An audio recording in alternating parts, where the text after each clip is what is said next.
Welcome back to Behind the Bastards, the only podcast that is still legal under the Joe Biden junta. Robert, did you get something that I just texted you?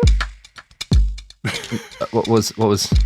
Is it a screenshot that says Robert Evans podcast host, manager Sophie Lichterman?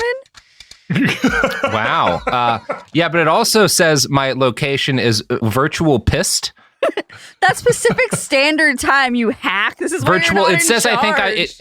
I have to be. No, I think what it's saying, because it's like virtual pissed, comma, or, which probably means I have to be allowed to work virtually or I will get pissed. I mean, fair enough.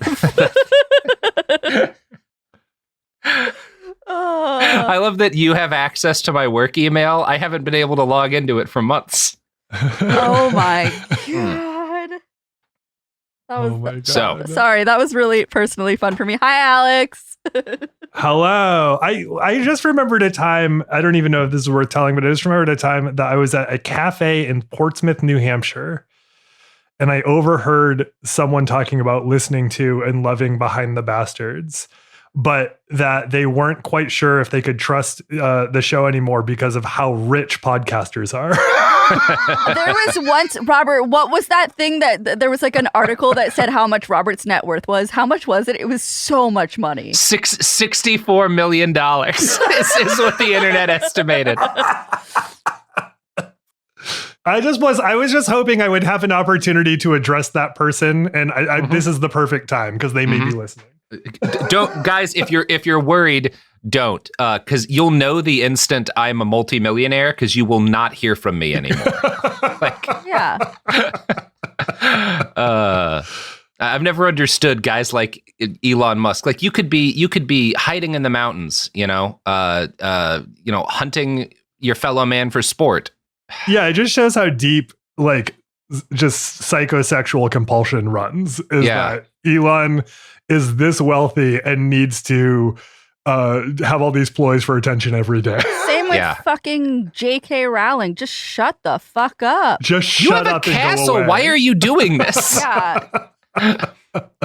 It just goes to show how deeply broken so many people are. And I am also deeply broken, but not that kind of deeply broken. Because you would never hear from us again. You'd be like, absolutely not. You'd be like, hey, you remember those people? And they'd be like, did I dream that? It's like, exactly. Yeah, That's they got rich and they fucked off the way people who aren't out of their minds do. Yeah, it's like George R.R. Martin. What's George R.R. Martin up to? He lives in a fucking lighthouse. He bought a lighthouse, and now he doesn't go out in public anymore. He got so rich, he's like, I'm not going to complete the things that got me rich. That's admirable, and it is quite a flex. Yeah, I love that. But also, could you please finish it, sir? Respectfully. No, at this point, I just enjoy the standard he set for all authors. Like, once you sell your show to HBO, fuck off. Just go. Just write leave. something, write literally anything other than what people want from you. All right, back to the episode at hand. Sure. So, in part one, we went into significant detail about what Gene Spriggs had to say about child abuse, and it was a lot. This was not, as I noted, out of step with other Jesus movement churches. Where Gene really went off, though, was in the field of biblical racism. Now, the religious right always has a solid grounding in being racist as hell. The singular cause that it launched, like the religious right in the United States, became a political entity as resistance to forced integration, right? It was the idea that religious schools would have to let black kids in. Like, that is where the religious right comes from. This is not, like, debatable. Specifically, and anyway, the religious right comes after the Jesus movement, right? Which feeds into it, but also like chunks of the again, this is not like a uniform set of beliefs, because some of the churches that come out of the Jesus movement are extremely anti-racist, right? That is a chunk of like who comes out of this. And I should note that doesn't mean they don't suck, because a really good example of an anti-racist church that sucks ass is the Westboro Baptist Church. They were as hateful in their heyday, as hateful and abusive a church as has ever existed in this country. If you're not aware of them, if you ever saw people holding up those God hates, slur signs outside of like funerals for gay people and stuff, that's the Westboro Baptist Church. They are terrible people, but not racist. Founder Fred Phelps, in fact, got his start as a civil rights attorney.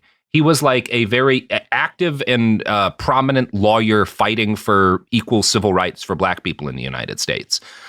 He was an outrageous bigot and an extreme child abuser. It's just proof that you don't have to be racist in those things. Like, you know, I'm not saying this to praise the man. He was a monster. It's just to show you like different people, like the kind of splinters off of the Jesus movement are not uniform in their attitudes here. Likewise, Jim Jones's cult, right, which is definitely a part of this conversation, also founded as like a kind of a big part of what drew them together was like resistance to the racism of like American mainstream culture. A lot of members of his community were mixed race relationships. He really recruited heavily from Black people and from like folks who were like ostracized and abused by mainstream American culture. That was a big thing of like what brought them together and why they eventually felt the need to go to Guyana. So the 12 tribes would seem to have a lot in common with Jones on the surface, but Gene Spriggs is the opposite. Like where some of these other sort of cult movements that form out of this Jesus movement are very much reacting to the civil rights era. And Gene is more on the side of, you know, what's going to become kind of the mainstream religious right thing, where you're very, one way or the other, very kind of like coyly being a bigot. Gene does not have any, like, he's not cloaking this in anything. He's not doing this like, oh, we're against integration because it's, you know, the state taking over from the church and like what is a religious, you know, educational institution. He is just outright hateful of Black people, right? Like that is the teachings of the 12 tribes. And as the tribes begin to spread out, first to Vermont and then to locations in the Carolinas and then overseas to Germany, France, and beyond, Gene begins preaching more vehement strains of hate. It starts with his lectures against homosexuality, which by the late 80s had evolved from AIDS is God's punishment to gay people need the death penalty. That's the official 12 tribes teaching here. He also increasingly clamps down on the freedom of his female followers. Women over the years are banned from using birth control and then banned from giving birth without painkillers. And his justification is women shouldn't be using painkillers to give birth because they have to atone for Eve's original sin. The only way for women to, like, you know, make up to God the fact that they ate that apple is to not use medicine when they give birth. Wonder what Adam's atonement for original sin is. Why That's a great. Does he get to take? Do men get to take painkillers still? That's a great question. Well, Adam didn't come. It's not Adam's fault. Like that's the rationale, right? Is that like Adam wouldn't have done it if Eve wasn't conniving and listening to the devil. So forever, like you can just do what you want. Yeah, that makes sense. So the commonality between all of this stuff, all of these different kind of things that are really toxic about the 12 tribes, is Gene's obsession with obedience. Gay people, in his eyes, are refusing God's command, and so they have to be destroyed. That is the penalty for disobedience. Women, obviously, you can't destroy women because you need them to make more cult members, but they still have to pay for the sin of Eve's disobedience, right? Like it was such a crime that all women have to atone for it. Children who do something as mild as pull away when they're a baby being wiped also have to be beaten because any kind of disobedience to authority is the devil, right? This becomes Gene's favorite topic. He wrote often about Miriam, Moses' elder sister, and Aaron, Moses' brother, who had opposed Moses when he wanted to take an Ethiopian wife. God was livid at their disobedience and cursed Miriam with leprosy. And this is like one of Gene's favorite stories because it illustrates in his eyes how like sharp and immediate and violent the punishment for any kind of disobedience has to be. And Gene would often use the story of Miriam and Aaron when he would talk about the responsibility children have to obey without thought or question. Quote, this is him talking about Miriam and Aaron. They did not know authority. They knew about it, but didn't know it. Since the knowledge of authority seals mouths and settles matters and many problems, doesn't it, children and youth? Though Miriam spoke against Moses, her words were restrained. Therefore, she could finally, after being leprous and sent outside the camp, find repentance and be restored. When Miriam turned white with leprosy, she was ostracized and took it as discipline. But some rebellious people were not restored to fellowship because they did not or could not repent. Now, the people he's talking about there, the rebellious folks who were not restored to fellowship because they refused to repent, are black people, particularly black people who refused to submit to white masters. Now, like many racist denominations of Christianity, the scriptural justification for Gene's bigotry is a biblical character named Ham or Cham. Both names are correct, apparently. I'm not a Bible guy, but you can call it either way. So the short version of the story is that Ham's son Canaan gets cursed by Noah, and people who suck have long interpreted this curse as the darkening of Canaan's skin. So they're like, this is how black people were created, right? This guy does a bad thing, he gets cursed by Noah, and that's where black folks come from. The curse of Ham is a frequent justification for the enslavement of black Africans. Probably the best known modern example of this is the LDS Church, the Mormon Church, which since the time of Brigham Young has taught that black people were under the curse of Ham as well as the curse of Cain, which justified slavery and also meant they could not be members of the priesthood. The Mormon Church banned black people from being members of the priesthood until 1978. So we are not talking about like ancient history here. Yeah, it's like the other day. Yeah. Now, for reasons I don't like, that's how old Ron DeSantis is. That's how long that the Mormons have been letting black people in the clergy. That's when Superman 1 with Christopher Reeves came out in the theater. That's right. Maybe that's what made them do it.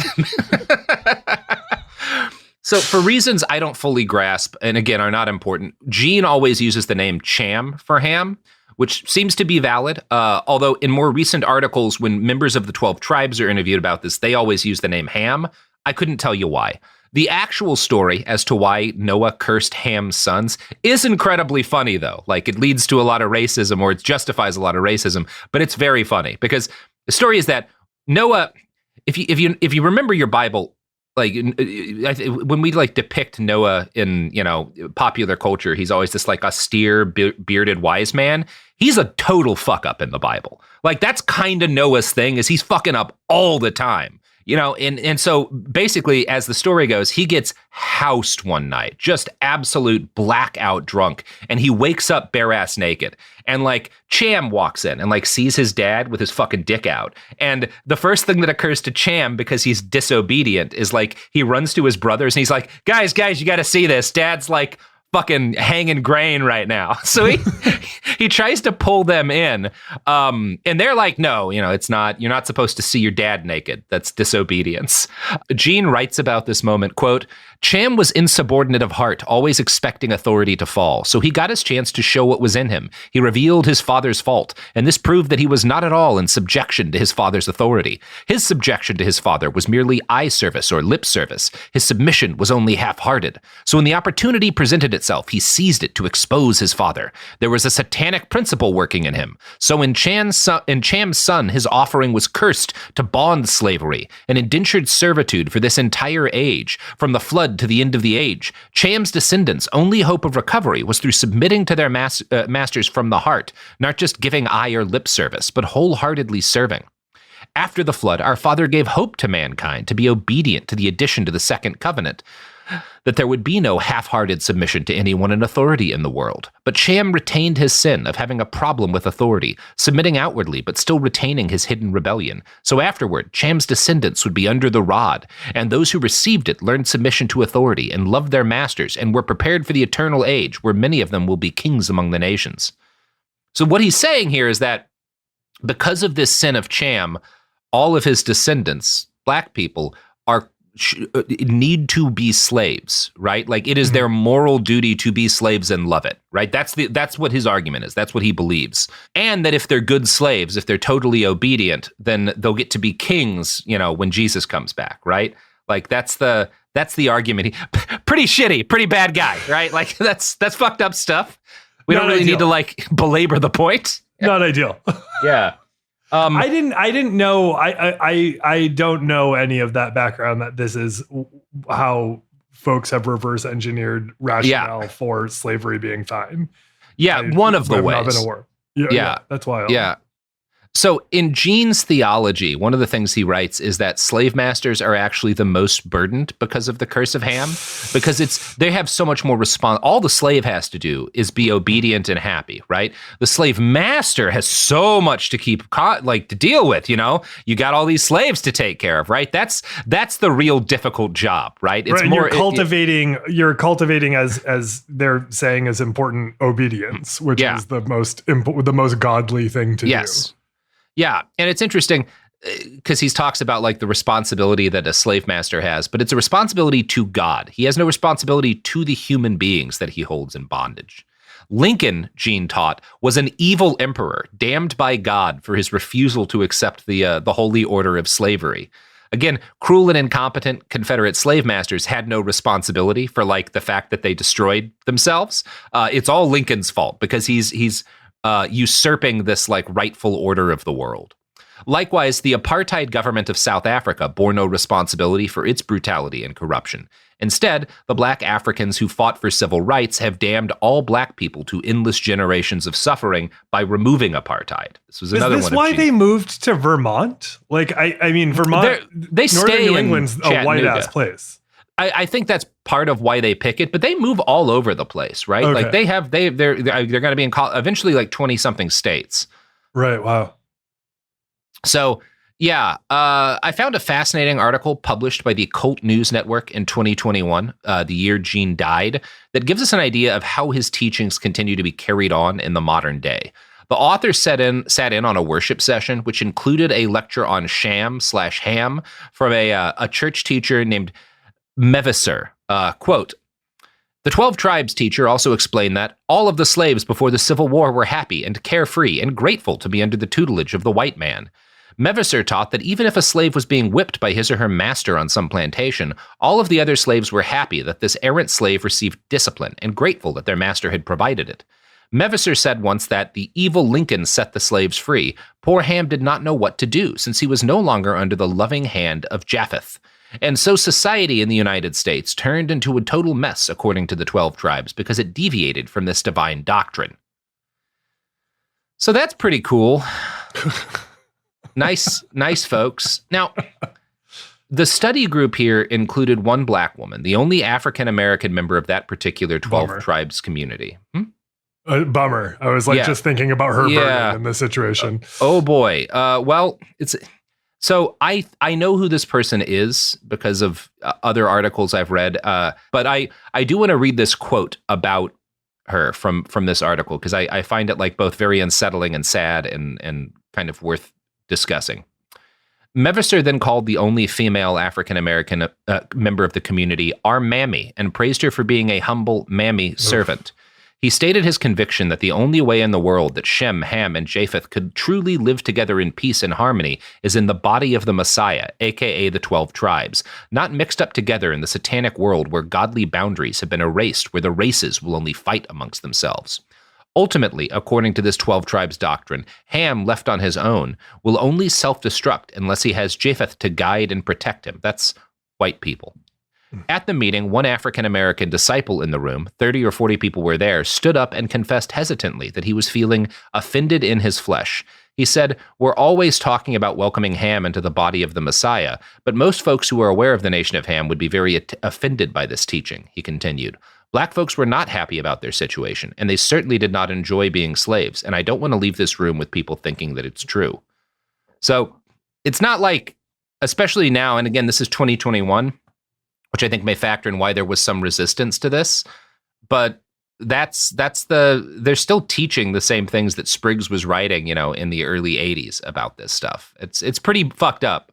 I have a hard time wrapping my head around like being like everything else in this is cool, but their ideas of race aren't great. Like and then to speak and then to get up and speak about that seems like it would take like a particular kind of bravery.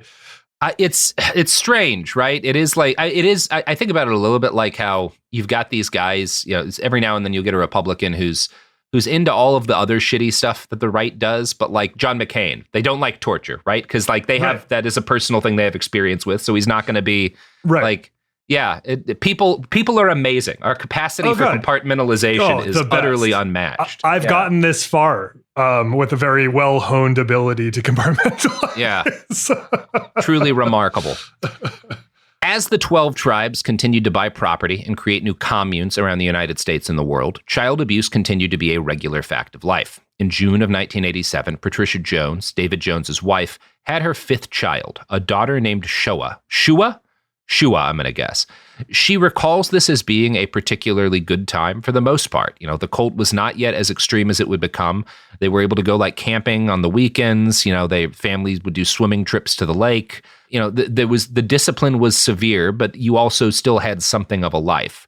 This gets clamped down on as the years grow on and Gene Spriggs gets older. He starts to restrict his followers from more and more pleasures. First, he bans holiday celebrations. Then he bans birthdays.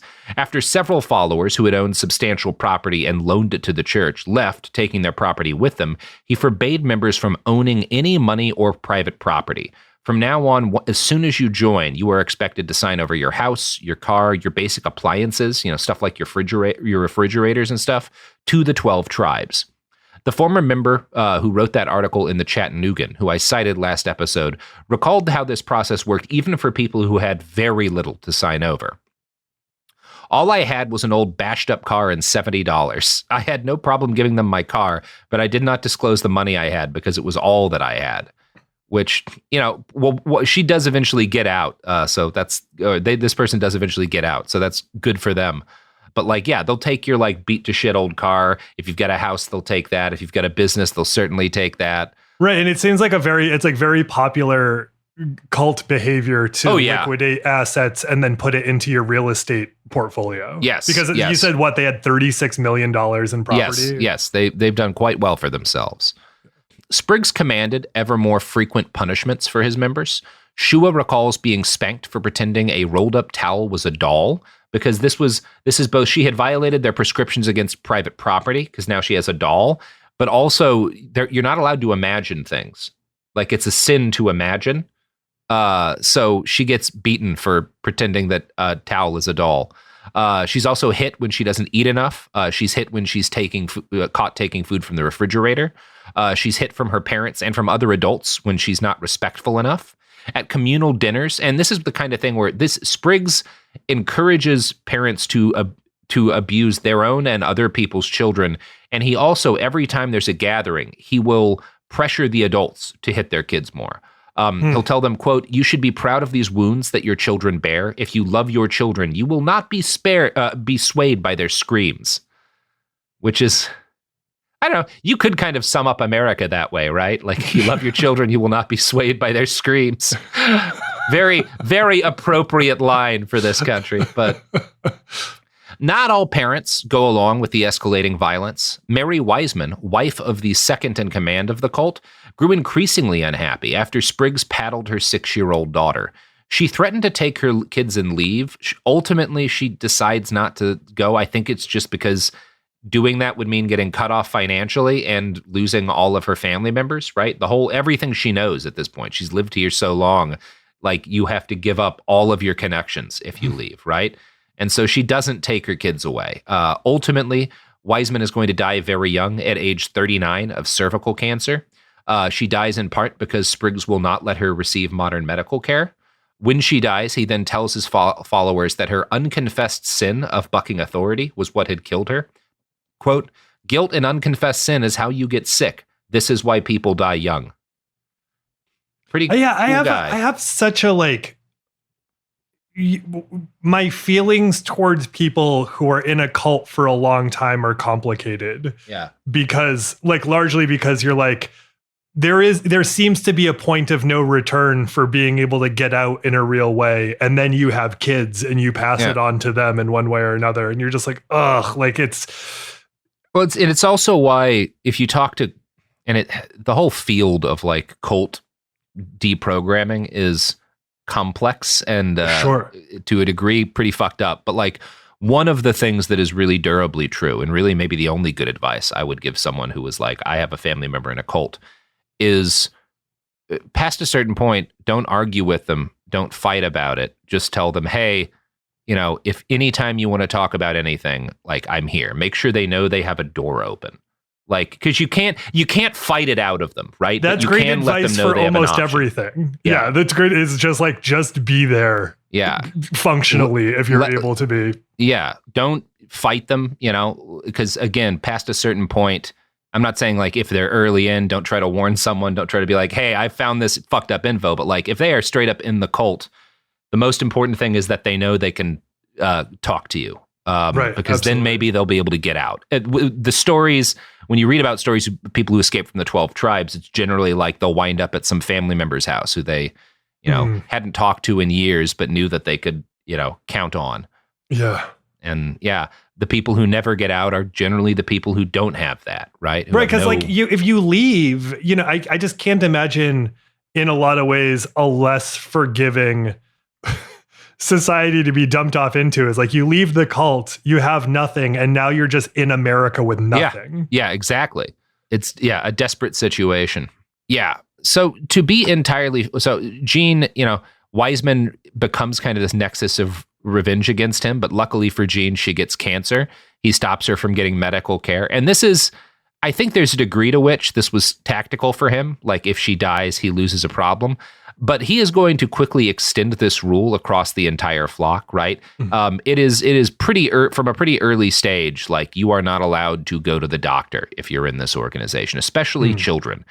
Part because he doesn't want children to go to doctors because doctors will report child abuse, right? Yeah, the blue marks. Yeah, and the way he's like, well, look, you don't need to go to the doctor if you're following God in your heart too. You can't it's not just enough to do the right things. You have to, if there's rebellion in your heart, then that's why you get sick. So if someone gets sick, you can just say they must have rebelled in their heart, right? They must not have, yeah.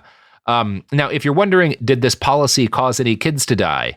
Yes, it sure did. And I'm going to quote from Pacific Standard magazine here. Sorry, Sophie. We made it a long stretch without a bunch of dead kids. Last episode, when you started mentioning certain things, I was like, okay. He hasn't said kids have died. Okay. Mm-hmm. But here it is. Yeah, no, Sophie, this is going to be this is a high body count episode Great. here. Medium body count, I'll say. Take an ad break to prepare? Yeah. You know who won't force children to avoid life-saving medical care? God, I hope not. The sponsors of unless it's the Reagan coins, people. We're back. And we're talking about our Reagan coins. Huh? Oh, sorry. Alex. Before we get into the brutality of this next phase, genuinely professionally curious, how do you two take care of your mental health and dealing with what you deal with every day? Like, I feel like you're really talking about some stuff. Like, do you go on long walks, or do you have a therapist on retainer? I mean, I've been playing the Baldur's Gate, the new Baldur's Gate game recently. That's been great. We have animals and stuff. That helps. Animals. I work out. Handy. Yeah, it's fine. That all's very good. I just want to make sure. I just want to make sure you have an outlet. I produce the opposite of the show, which is cool people who did cool stuff. And that's like a cleanse. Yeah. And I'm just fundamentally broken. Yeah, so we're both it's fundamentally unwell all the time. Yeah. Robert's for people who can't see, Robert's just been lifting weights this entire time. So I think that's probably how he gets through it. It's nice. Yeah. Like you're not wrong. Yeah. So, okay, here we're back, and we're going to talk about all these dead kids. Here's Pacific Standard magazine. During a whooping cough epidemic that swept the community in the late 1980s, Bruce Wittenberg grew alarmed when his 15-month-old became sick. He and more than a half dozen former and current members say he consulted the elders, who told him, if God wants her to live, he'll save her. She died a few hours later. It was the worst thing that happened to us, said Wittenberg, who left the tribes in 2001. During her second pregnancy, another former member, Ruth Williams, developed placenta previa, a dangerous condition in which the placenta blocks the birth canal. She was told that if she prayed hard enough, God would move the placenta out of the way. Despite beseeching God on her hands and knees, Williams started hemorrhaging when she went into labor and lost consciousness, at which point she was driven to a hospital, she says, and dumped on the sidewalk outside the emergency room. She woke to the news that her son had been stillborn. Another woman who labored for days was only brought to a hospital after her first child died inside her. So, pretty bad. Do we know if the person who was dumped on the sidewalk left the cult, or did she have to walk back? Did she have to go back to the cult? Yeah, I think this is how she left, right? Like, Oh, wow. yeah. So Wiseman's brief spring of resistance had horrified Spriggs, right? So he clamps down. Like, she is generally seen as the dividing line between a lot of the more like abusive and restrictive things that he puts in for his cult. Like, basically, before Wiseman, you're kind of able to have some sort of a life, even though there's these very harsh rules about child abuse.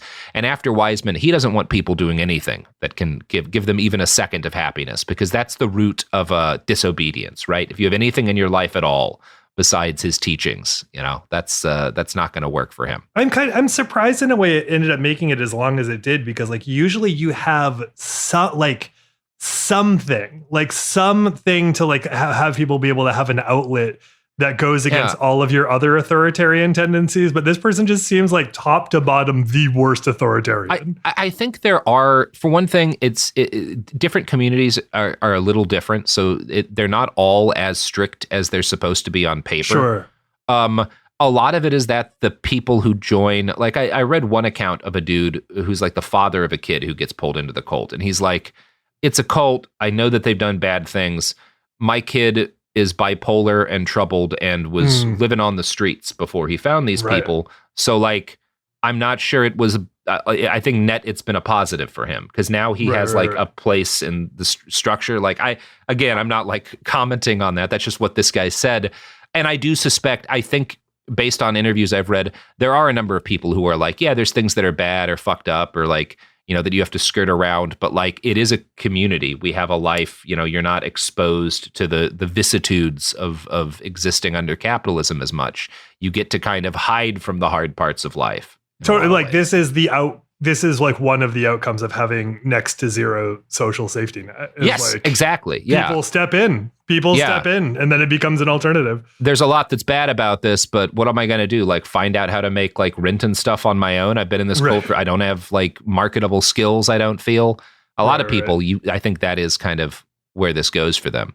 Mm-hmm. So by the early 1990s, law enforcement in several states had tried and generally failed to investigate and act on allegations of abuse in the cult. The only realistic threat to Gene's control of these kids came from disaffected parents who had custody of their children. In the years that followed Mary's death, tribal elders started telling parents that they were not fit to raise their own kids. Children were sent away to other communes to be raised, and married couples were forced to split up. One example of this particular horror comes from a family at a 12 tribes community in 1992. Noah, Yoshia, and Ezra were three brothers, aged 7 to 12. One day they were all playing in a tree when an elder's wife told them they had to stop. They made the mistake of telling her that their dad had given them permission, and according to Spriggs, this was an act of satanic rebellion. So the elder, married to that woman, came by and he grabbed them. He locked Noah in the furnace room of a house and told him to write down a comprehensive list of all of his sins. This took a full week. Since Noah was 9, he didn't have that many sins, right? So he's going to keep locked in there until the list is long enough. So he has to start making up sins, right? So he's like writing about stealing pennies and shit just to like fill paper while he's alone and he's being like starved here, right? He's in a furnace room. He's shitting in a bucket. He's getting one meal a day while he like continues to expand this list of sins until it's long enough for the elder. But the elder is not willing to accept like this because this is like a little 9-year-old church kid's idea of sins, and they're just not bad enough for this guy. So this guy's like, no, I know what you must have done. You must be having gay sex. And Noah, being a 9-year-old who has been homeschooled, is like, I don't know what that is.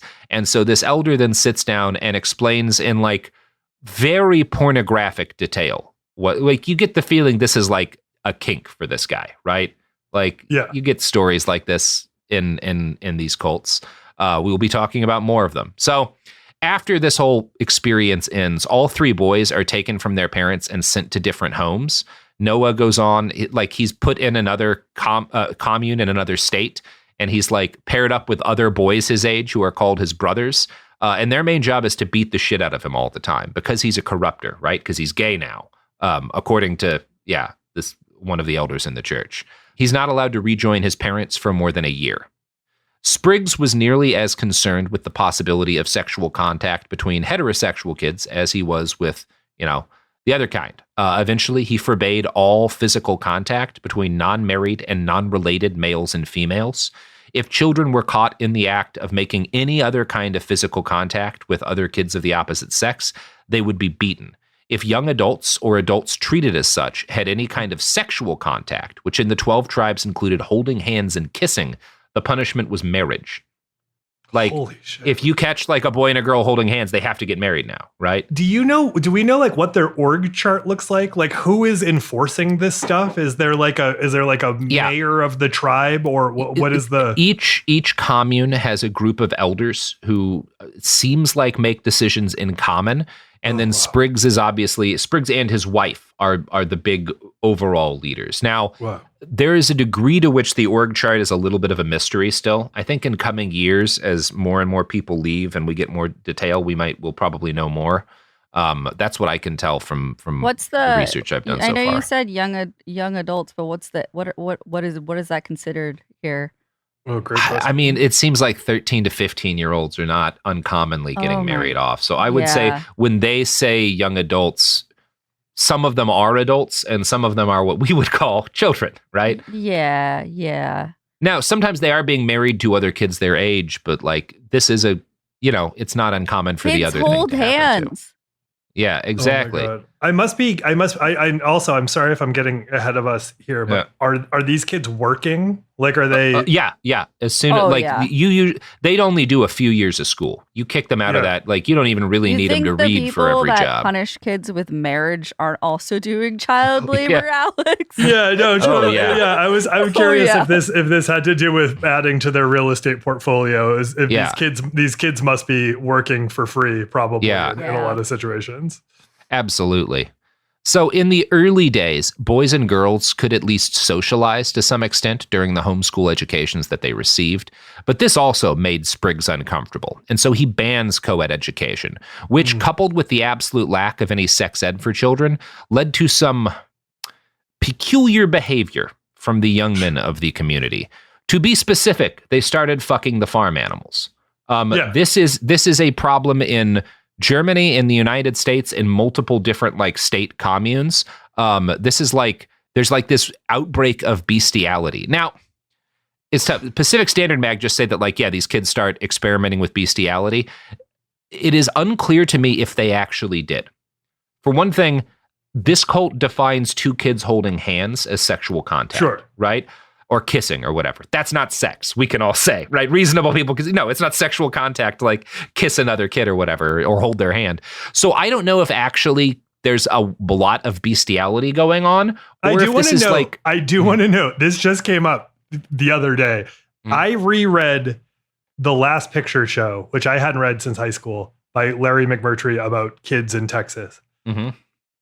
I was not prepared how much this like classic American novel had cow fucking in it. Like it was like pages dedicated to fucking cows. And look, that's accurate. I come from Texas. I grew up on a cow farm. That's just what people know. But we don't know if maybe it is what they do, right? A group hysteria in which cows were. Yeah, I don't. Yeah, and that's the thing. I don't know if there's actually a lot of kids having sex with animals, or if this is like a moral panic, because maybe they're like forcing kids to come up with new sins that they've done, right? Sure. And so maybe that's how it starts. I don't know. It's certainly not impossible. Like there are like that a bunch of confused kids would experiment with animals too. Like it could happen, right? The main evidence that supports the idea that some abuse of animals took place is, although honestly, when kids are this abused, I don't know that I'd describe what they're doing to the animals as abuse. Like you've so fundamentally damaged these children. I wouldn't like want to morally condemn them for the sheer confusion that must be growing up in this circumstance. But in 2006, Spriggs ordered the young men accused of bestiality to execute all of the animals they had allegedly molested. This includes 30 sheep, multiple cows, goats, and chicken. So, if it was something that was made up, they went quite far in suppressing it. Now, oh my God. It's valuable to contrast the severity with which Spriggs treated these allegations of bestiality to how he and his cult leaders handled allegations that adult members had molested children, right? Because a lot less seriously, as it actually turns out. because, fundamentally, it's not necessarily a sin in the same way in their eyes. Right. Is it only a sin just because it's sex and it's like not extramarital? Like, I'm sure it seems like having sex with children that's not sex. Like raping children is probably like only bad because of the carnal nature, because kids don't seem like they're even humans in their eyes. I think it also might be more that like there's the idea that a kid would be able to turn down or stop an adult from molesting them is kind of impossible within this belief system, because children cannot disobey an adult. So I think that there is this like weird, this situation created for Spriggs where there's a way in which they cannot take this as seriously, right? Because of this theology he's built of abuse. So one spring morning in 2002, cult member Kimberly Peck noticed her husband, Jeff Leonard, who she had recently married, heading into her daughter's tent early in the morning. Now, Peck had joined the 12 tribes as a single mother, right? She'd been married to Jeff after, like, he'd basically been picked for her, right? And they lived in, she had a Quonset-style hut with Jeff, and then her kids lived in another hut. And this is on a Central Florida compound owned by the cult. After several mornings of watching Jeff leave early to fetch their daughters for the day, she decided to follow them. She got suspicious. And I'm going to quote now from an article in the Broward Palm Beach New Times. As Peck watched in fear, 45-year-old Leonard began caressing one of the girls, kissing his stepdaughter intimately, and rubbing his hands over places he shouldn't, she told authorities later. When he was finished, he moved her over to her younger sister, Peck claims. Peck says that she would have tried to stop it if she weren't so alone in the woods. Soon, Peck would learn how alone she was. Peck spoke to her children, and all three of them, 2 daughters and a son, said that they had been molested by their stepfather. Peck went to the elders in 12 tribes. She wanted justice. Instead, the tribe elders, who claimed to be so strict about carnal relations that couples found holding hands or forced to marry, covered up the abuse and protected Leonard from the criminal charges. They hid him at another of the cult's properties in Georgia, Peck says, with the concurrence of prosecutors and police. So, not an unexpected story entirely, very Catholic Church vibes. In a lot of ways, like moving them to another parish effectively, Yeah, well, I feel like it seems like a logical outcome of treating children like they're inhuman and like they're only there to serve you and to serve God. Ultimately, like, you can't take it seriously, because if you take it seriously, it reveals that it was inevitable due to like the structure of your organization anyway. So you ultimately have to hide it. Like, that's why this keeps happening. Yeah. Now it is like, obviously it's hard to think of an environment more suited to predatory pedophilia than the one that Spriggs has created here, right? Pedophiles thrive in environments in which children are isolated from mainstream society so that there are not adults who might notice and report their behavior. They also thrive in cultures where children are punished for disrespect, because then they're less likely to try and fight back.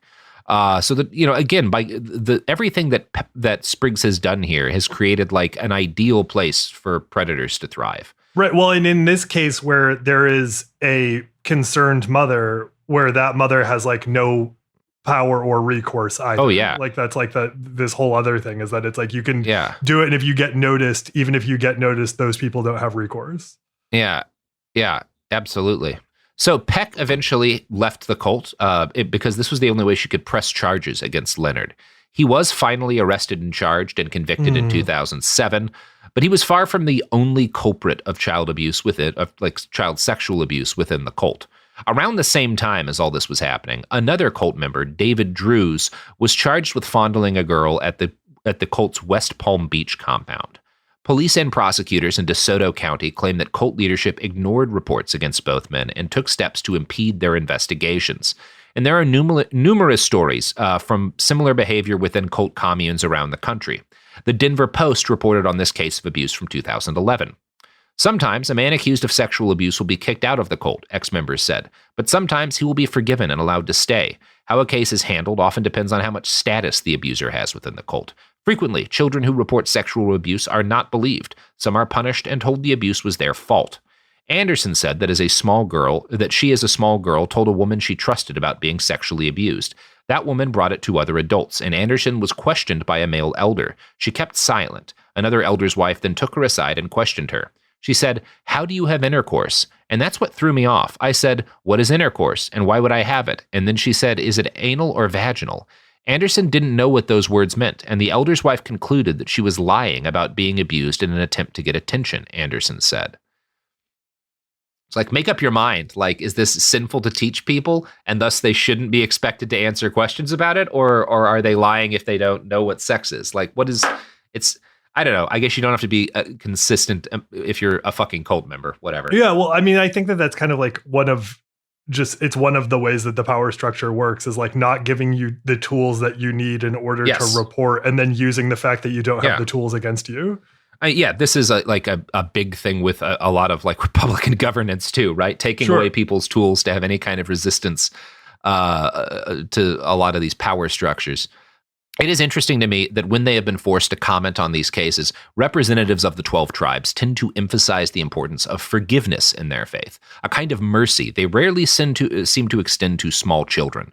Quote, "The judge agreed to set a $250,000 bail for Leonard. Tribe Elder Nelson says members haven't decided whether to post the bail, since they would likely have to put up some of the tribe's property as collateral. As Nelson spoke, several members worked in the blazing afternoon sun building what looked like a drainage ditch to the goat pen, and a woman in an Amish-style dress brought them water in a bucket.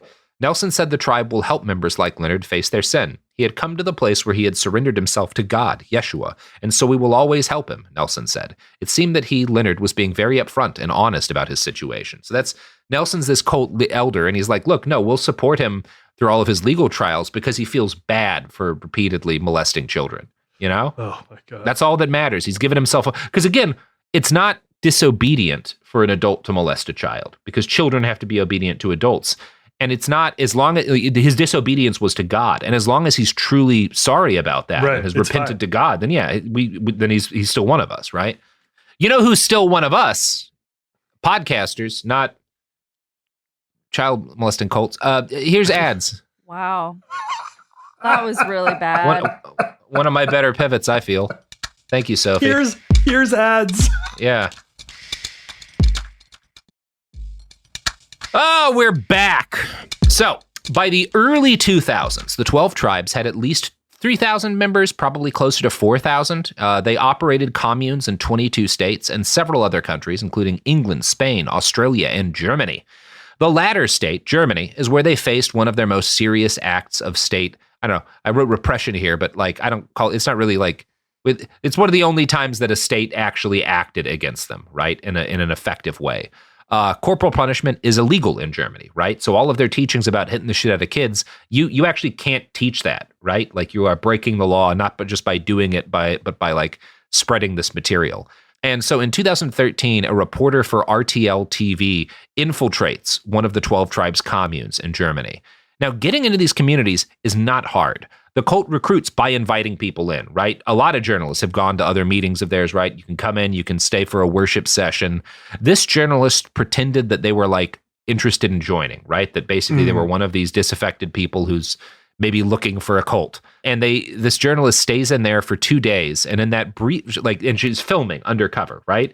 In 2 days, captures on video 50 individual incidents of child abuse. Holy that's how shit. Frequent this case. That's not a lot of time. It's hard to find 50 examples of anything in 2 days filming. That's wild. Yeah, it's quite an intense number.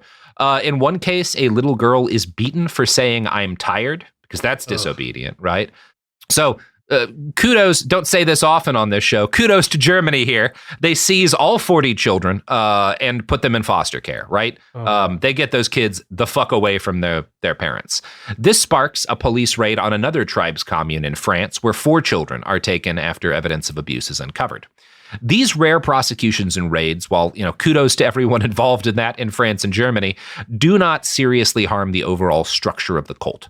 The 12 tribes were supported primarily by the businesses they started in every new state and town where they bought property.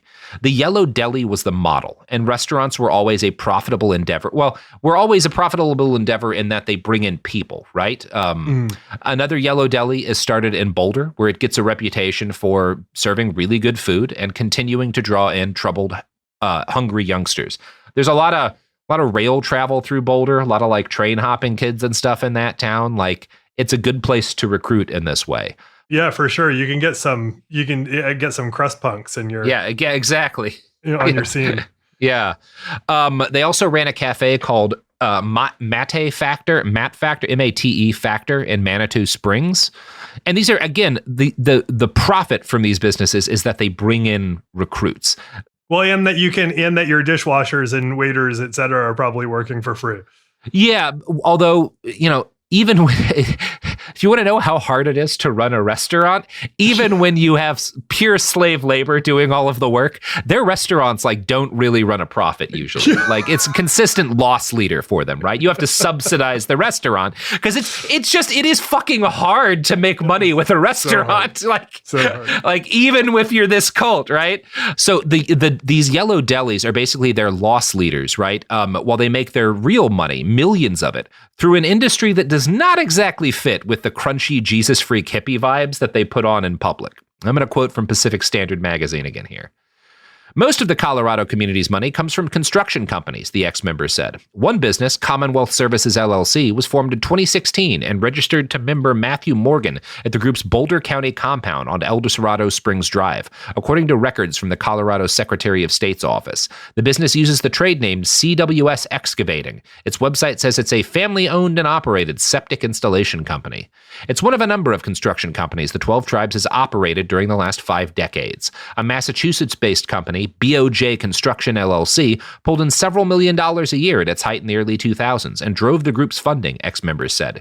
Young men in the cult would travel the country for jobs, rent a little house for everybody, and work nearly around the clock without pay until the job was done. That's how... It's construction, right? They're like the fucking mob, right? They've got this. Like the gold standard of the cult job is the Heaven's Gate mid-90s web developer. Oh, absolutely. Kush. Groundbreaking web design. Got to hand it to Heaven's Gate. They knew what they were doing. They had the best. It's hearing this that it's like uncompensated construction. Oh, it sounds terrible. Yeah, that's a fucking nightmare. Yeah. Now, if you'll remember, these folks have a little bit of Judaism mixed in with their fundamentalist Christianity, right? So they're not supposed to work on the Sabbath. They're probably still anti-Semitic, right? Like, I haven't actually run into that allegation. I don't know. Like, I guess you could argue. I imagine they're kind of like Christian Zionists who are like, we'll use the pieces that are important outwardly, but like behind closed doors, we're still. I will say one of the things that's interesting to me about them, because I've read, they have a website that I've been reading, and they do make a big point of being like, we're actually not one of those cults who believes everyone who's not a Christian goes to hell. They believe that there are the thing that they specify is there are righteous people who are obedient to their conscience, even if they're not Christians, and those people get to go to one of the heaven levels. They do kind of this Catholic thing where I think there's purgatory. I'm not an expert on but like, I did. That is a little bit of a difference from some of the other things I found. Anyway, because there's this, little sprig of Judaism mixed into everything, they're not supposed to work on the Sabbath, right? That's right. So that and the fact that Sprigs, it's also mandatory to attend 2 prayer meetings every single day. That gets in the way of sweet lady capitalism, right? Like you're losing a lot of work time if you're doing 2 prayers a day and you're not working 1 day of the week. That's just unacceptable if you're running a business in Spriggs's eyes, right? So they have to find some way. How do you justify making people work on the Sabbath when like God was pretty clear? If you're a Bible guy, there's not really like a lot of fucking around room here, There's like 10 to 12 rules, Yeah. There's not a lot of them. Yeah. And this is a big one. But it's rules. Yeah. Yeah. So Spriggs and other cult leadership were known to declare pushes. And a push is like an exemption, a temporary exemption for their working members from attending worship sessions or from taking off the Sabbath. One former leader told an interviewer, Gene would say, if it's for a good cause, God will forgive us for working all the time. What basically happened was everything became a push, right? They're just doing this all the time now because it's the money's so good, right? You increase your profits by so much. Businesses were held by the church or church elders via a dizzying series of interlocking LLCs, which ensured that no members actually owned property or the means to make a living for themselves. This means that there are a lot of cases of like former cult members who will like build a business that makes millions of dollars for the cult, and then they'll leave because it's abusive and they've got nothing. right? Like Yeah, absolutely that's nothing, you know? wild. Yeah. And again, I should note here, it is illegal to have people work for free. It is illegal to even be like, oh, well, they're donating their time, right? This is like, like you cannot do that. It is against the, now people don't get punished for it, right? Because this is the kind of crime that rich people commit, right? And these are rich people now. Spriggs is wealthy. This is a multi-million-dollar cult. So it never becomes a and there's also some exemptions of like, if you're a business owner, you can have your kids work to some extent. And like, there are like, but like you can't make people work for free, which is what the cult does. They have been in violation of the law to a massive extent the whole time they've existed. This is like, I mean, you had said it in reference to the construction thing that it's like the mob, but like the other place where it feels like the mob is like they had to have a lawyer help them set up those LLCs. Oh, yeah, for sure. Like absolutely. They had to have a lawyer be like, here's how you keep your money safe within a network of LLC. Because a layman does not know that. No. So they had like outside help in order to set up this structure to work in this way, which is wild. Bonkers. So, this is very much illegal, again, but it's also the kind of crime the government has very little interest in prosecuting because it would be easy. I think part of why nothing happens is that it would be pretty easy for a Christian-themed cult like the 12 Tribes to cry religious persecution and pull in support from the mainstream evangelical right. That hasn't really happened, but I think it's because the government never prosecuted them for this kind of shit, you know? Yeah.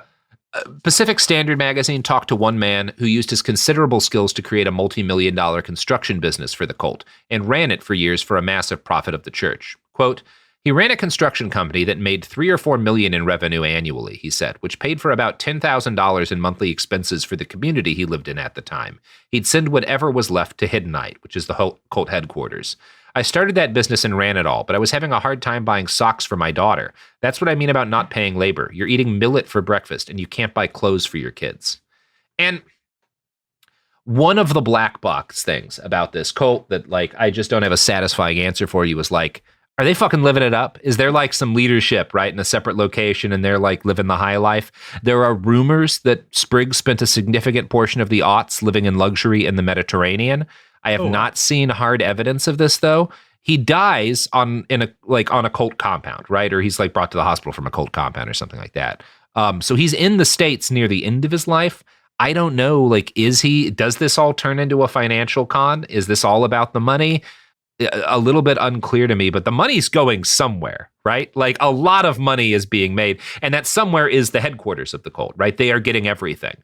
So, well, in some cases, the money is just the power that allows you to do the thing that you get off on. And that's what I mean, I don't know, because I only have what you've told me to this point, but like that to me is what it sounds like. Like this guy sounds like a true believer who also is probably like really getting off on the power pieces that he's able to facilitate by way of being in this position. And he's able to maintain that position. To your point, like if you have that much money in ultimately in real estate, no one can really touch you unless you're robbing other people with money. Like that's when the government intervenes. Yeah, exactly. After Waco, the government doesn't really intervene in this sort of thing. No. I mean, that is one of the tough things when it's like, what do you do about this? Because obviously it's not okay to just let it happen, but also the government has a terrible track record of handling cults. I'm not sure that it's better for everyone, right? Not a Especially you talk about these kids. Situations. Are you saying sending the FBI in to rescue these kids is better? Well, that hasn't always worked in the past. Sometimes they all burn to death in a basement. So I don't know. I don't know how we fix this with the long arm of the law, right? And honestly, the thing that is ultimately fixing it in the long run, like by some accounts, basically all of the children raised in this cult over the last 20 years have left. Like the vast majority, like it is dying out according to numerous reports, just as a result of how harsh it is. Like ultimately, the thing that always ends this kind of shit is not the cops. It's not the feds. It's former members and their support networks and family helping each other get out and move on. Like that's just how it is. Which is absolutely the truth. And I agree. I mean, it's like the government doesn't have a great track record of intervening in these things. No, I know that well, but it's so disheartening because really the truth is if you want to start an abusive cult and gain a lot of power and be sort of horrendously abusive to all of the people around you, you can do and get away with that for like a generation in this country. Yeah. There's no recourse. There's no way around it outside of just like it'll burn out eventually. Yeah. And it's tough. Like, obviously, I think there's a lot that could and should be done in RE stuff. Like, I think there's a lot to do about like there's presumably ways to like mandate more. I don't know. Yeah. Honestly, legally, I don't know how you fix this. Somebody else will have to solve that for me. Or if there is realistically, can you have a society that has religious freedom in the way that we do and doesn't offer people a way to basically drop out of society with their kids?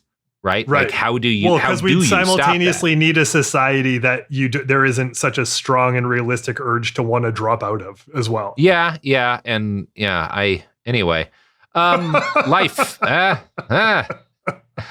So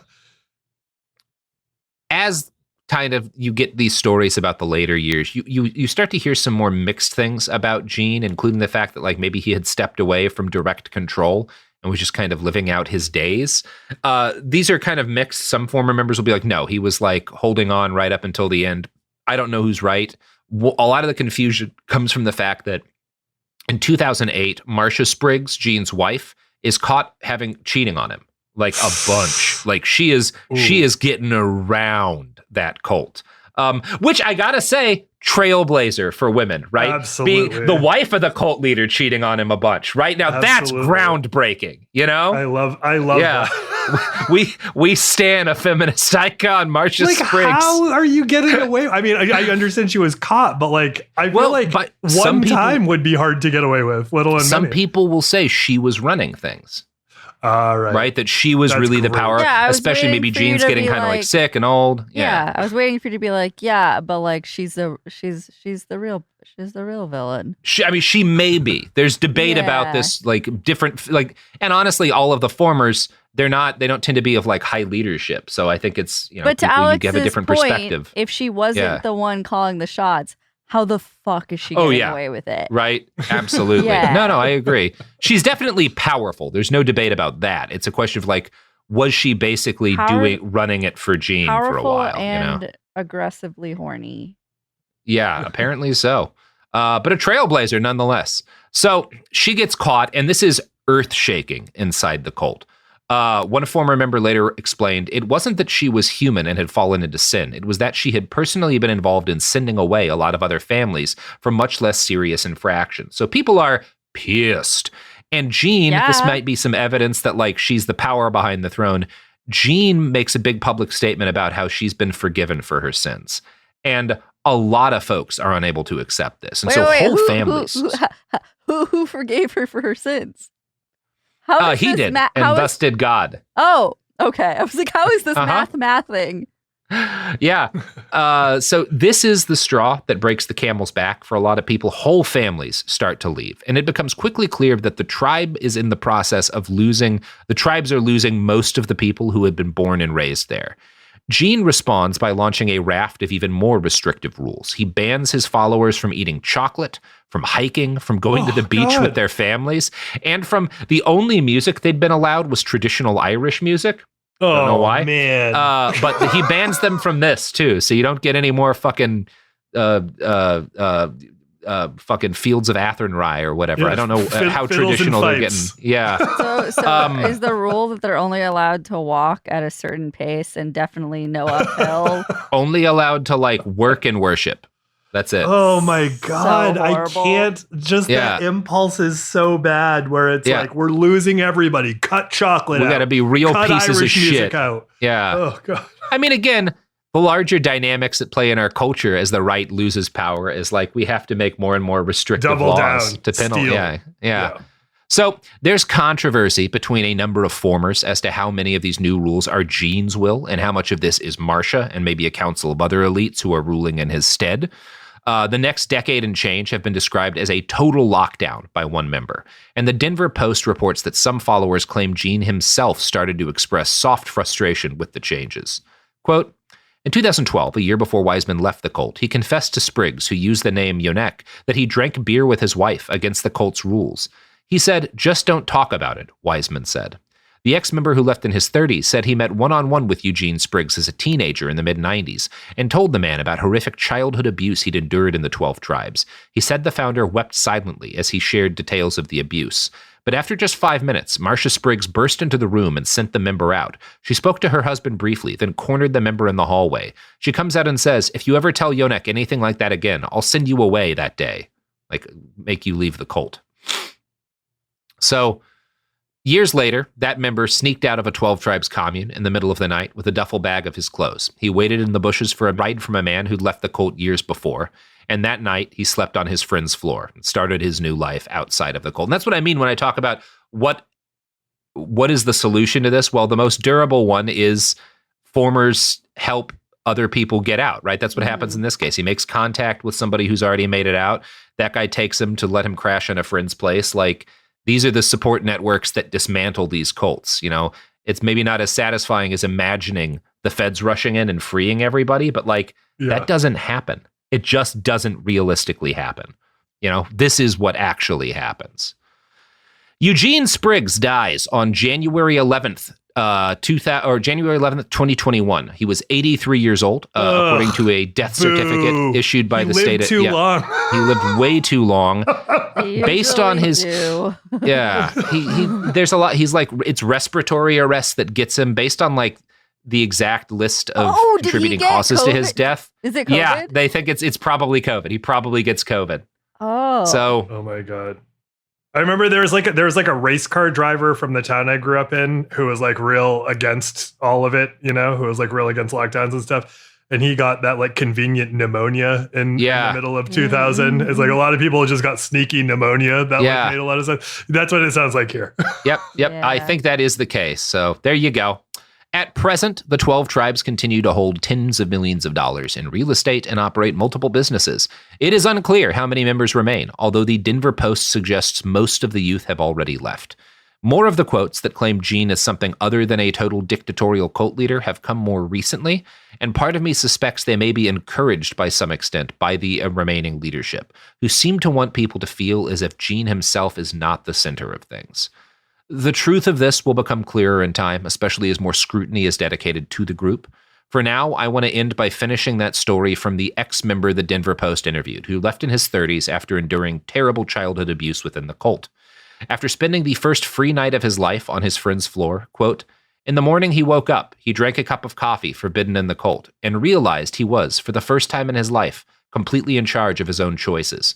I felt like I could float away, he said. That feeling, it's impossible to describe, that feeling of freedom. And honestly, I feel that on some level every day. Man, anyway, coffee must taste so good. Oh my God. Can you imagine that first cup of coffee out of the cult? That's a banger right there. Holding a hand, eating a piece of chocolate, drinking some coffee. Yeah, listening to all the Irish music you want. You could take this pipe and shove it up your ass. Yeah, I've got an Irish Rovers record on repeat. Just listening to the fucking Unicorn song for days. Oh my God. Oh man. That's wild. That was a journey. Yeah. Anyway, good cult. Pretty good cult, I gotta say. Yeah. I'm powerful. I haven't heard, and I've heard not one thing, even though they did start the fire. They did start that fire. Yeah. I think there's still a degree to which that may still be being investigated, but at present, the state's like, we're not pursuing charges because like authorities signed off on the burn. Anyway, whatever. I do feel like they hit a lot of the like the pillars of being like, oh, that's a motherfucking cult. You're like, oh yeah, you're like, oh yeah, blames Jesus, child abuse, fire. Yeah, it's there. It's just terrible. Yeah, a lot of money tied up in investments. Yeah, sketchy businesses. Yeah, I don't know. It's terrible. Yeah. But what's not as terrible as you, Alex? Do you have anything Hell yeah. you'd like to plug here? I would love for people to listen to You Are Good, a Feelings podcast about movies, where we talk about feelings and therapy-related stuff by talking about movies. Hell yeah. Hell yeah. Absolutely. Anyway, I have a novel. It's called After the Revolution. Buy it wherever books are sold, or read it for free at atrbook.com. It's all free. You don't have to buy it, but you can. You can also go to hell. I love you. We also have a series I'd like to plug that is out now, and depending on when this drops, it could be recently out or a couple weeks out. That Garrison Davis did on It Could Happen Here, following up on the Stop Cop City movement in Atlanta. Check that out. Excellent. Yeah, and again, go to hell. Behind the Bastards is a production of Cool Zone Media. For more from Cool Zone Media, visit our website, coolzonemedia.com, or check us out on the iHeartRadio app, Apple Podcasts, or wherever you get your podcasts.